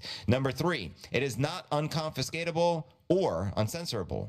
Correct. And for that fact, why would you even care about it? I mean, I'm just thinking out loud, but I agree 100% with what Nick Carter said. I agree 100% with what Max Kaiser said. And I personally think it's going to end very bad. I don't think there's been any successful celebrity endorsed cryptos in the history of crypto. Correct me if I'm wrong. It's kind of crazy, but it is what it is. I am a big fan of DeFi, but it's truly decentralized, or at least secure, safe, and cheap. Peter Schiff is good on the economic issues. Boomer fixation on gold. Peter, Pumpkin Eater. What up, legends? Shout out OG. What up? Friday the 13th, beware of that guy wearing the hockey mask. Was that Jason? Crazy. But welcome everyone to the stream. Trump coin versus Kamala, whose project is worth less? Dun, dun, dun. Interesting. I see we got 800 people on the stream. I appreciate all the reposts, guys and gals. Much love. Charlene says, respect to Peter Schiff. He knows how to keep house. Let the wife make the important family decisions. Happy wife. Exactly, Charlene. You nailed it. Just reposted that. Let's freaking go to the party. Thank you, Steven. Appreciate you, brother. Shout out CW Bath. #1 Bitcoin pod on YouTube is live. Also, #1 Bitcoin pod on X. And also, #1 Bitcoin pod on Rumble. Just saying. Just reposted that. Thank you. Thanks, JV. You're always welcome, Charlene. I appreciate you. Thank you for all the support. Great show. Thank you. Thank you. I just followed you back, R. Larson. I appreciate the support. Glad you're enjoying the streams. Much love. But anyways, Lucille, thank you. Right back at you. Much love. Statwise, DeFi has and will continue to evolve as a layer 2 and 3 Bitcoin, consuming all the functionality of the alts. 60,000 Bitcoin by the end of the day, plus rate cuts next week. Super bullish. Right on, Ariel. Let's see what it is before we criticize it. DeFi isn't about the coin, it's about the DeFi, says Data. Hi, love. I really love your show. Well, thank you, Lucille. Appreciate your support. Glad you're enjoying it. You guys can repost it over on the X to spread the word, let people know we're live. Lucian ETH F, yeah, it is. Right on. Just reposted your repost of the repost of the repost. Diana, best live crypto news. Thank you, Diana. I just reposted that. Caspa, Friday vibes is lit. Amen. I just reposted that. Let me make sure I'm following you back. I am following you back. Appreciate your support. Much love. But yeah, yo, we're about to dive into our feature story of the day. The most epic prediction, because this is like at the very beginning, right? The inception of the Genesis block. Hal Finney made a prediction of $10 million Bitcoin. He was the first one to make this prediction. And lo and behold, it's resurfaced. And this is back at the very OG era. And we're going to be discussing that here.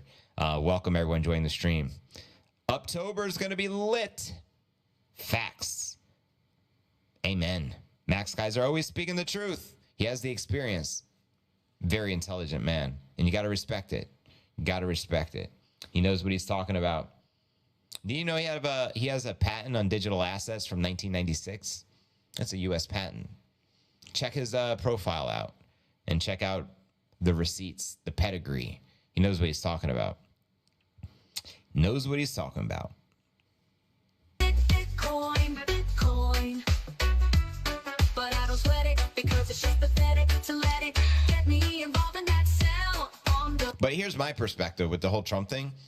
Like, half the world loves him, half the world hates him. So he's going to have half the world, billions of people who are wanting to attack him.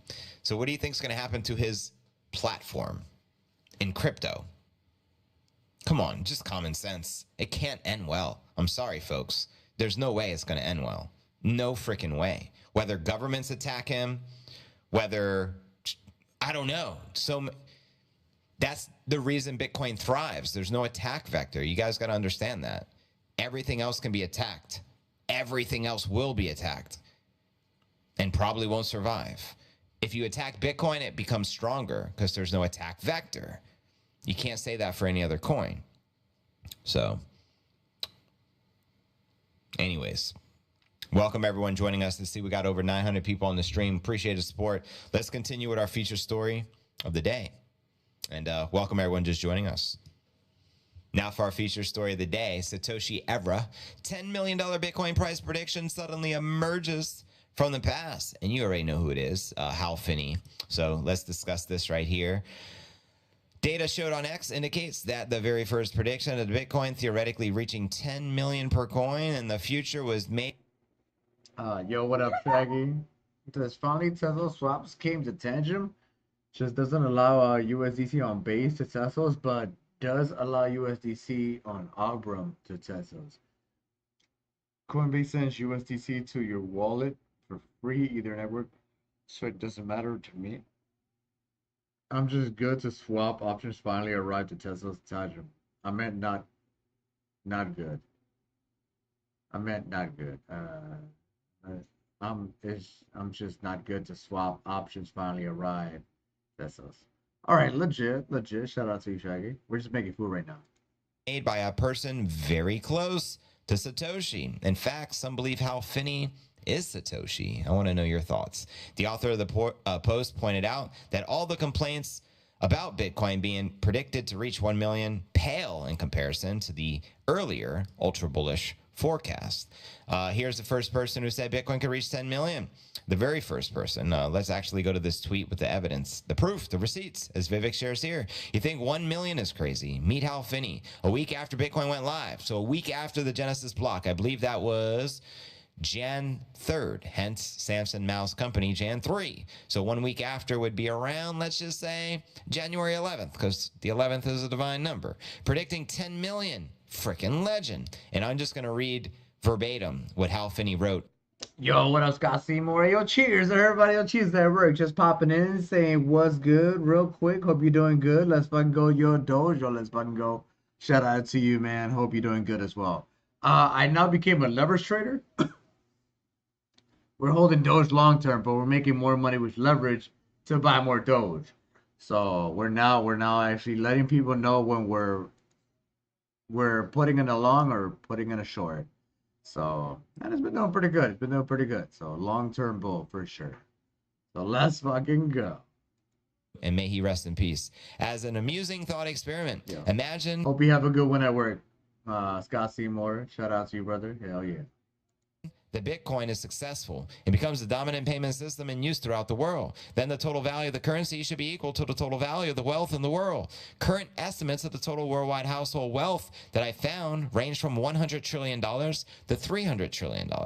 And again, this is like 15 years ago. I think it's probably now like 800 trillion, and that's conservative, but nonetheless. Continue. With 20 million coins, that gives each coin a value of about $10 million. So the possibility of generating coins today with a few cents of computational time may be quite a good bet, with a payoff of something like 100 million to 1. Even if the odds of Bitcoin succeeding to this degree are slim, are they really 100 million to 1 against? Something to think about. Got to respect Hal Finney, the legend himself. I mean, that's pretty lit. And also consider there's probably 5-6 million Bitcoin lost and gone forever, which make it that much more scarce at the end of the day. So many believe Hal Finney. Let's see. Shaggy says, that just leaves only Ron that I'm forced to buy through Coinbase. A ripple. When Ron gets all tangent, that'll be legit. That'll be legit. Was Satoshi's real name. Interesting. There is no way of finding out for sure now, since the cypherpunk sadly passed away 10 years ago. On August 28th of 2014, he suffered from ALS, diagnosed in 2009, the same year of the Bitcoin launch, and he passed away when he was a young 58 years old. Crazy, right?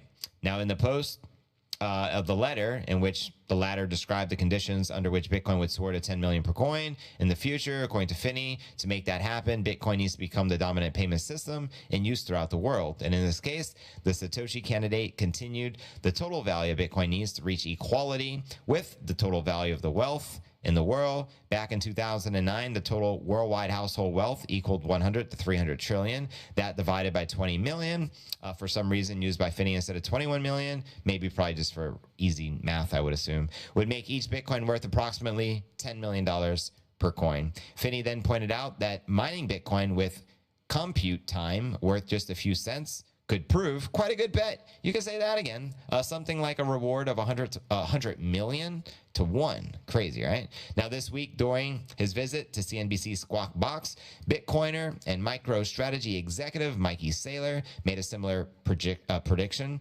He expects Bitcoin to reach $10 million in 21 years. I think it was 13 million to be more precise. We covered it in the pod, but nonetheless. As soon as Bitcoin absorbs approximately 7% of the gold market, I think it's going to capture the majority of the gold market because it's superior to the precious metal in every element it can be compared.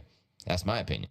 Currently, it holds only 0.01% of it. And also, I must point out, that was Michael Saylor's base case. That's not even the bull case, yo.